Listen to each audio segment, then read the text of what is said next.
వికలాంగులకు పెన్షన్దారులకు ఇచ్చిన హామీ ప్రకారం పెన్షన్ అందించాలి అని విహెచ్పిఎస్ ఎంఆర్పిఎస్ నాయకులు ప్రభుత్వాన్ని డిమాండ్ చేశారు. రాష్ట్ర వ్యాప్తంగా ఎంఆర్పిఎస్ విహెచ్పిఎస్ ఆధ్వర్యంలో మందకృష్ణ మాదిగ పిలుపులో భాగంగా తహసీల్దార్ కార్యాలయం నుంచి ముట్టడి కార్యక్రమాలను సోమవారం నిర్వహించారు.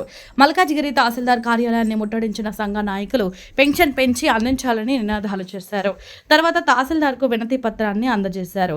అనంతరం వినయ మాట్లాడుతూ కాంగ్రెస్ ప్రభుత్వం ఎన్నికల ముందు పెన్షన్దారులకు 2,000 నుండి 4,000 పెన్షన్ను అందిస్తామని, వికలాంగులకు 4,000 నుండి 6,000 రూపాయల పెన్షన్ అందిస్తామని చెప్పి అధికారంలోకి వచ్చి 20 నెలలు గడిచిపోతున్నా ఇచ్చిన మాట ప్రకారం పెన్షన్ ఇవ్వకపోవడం కాంగ్రెస్ ప్రభుత్వ వైఖరి దారుణమని ఆయన ఆవేదన వ్యక్తం చేశారు.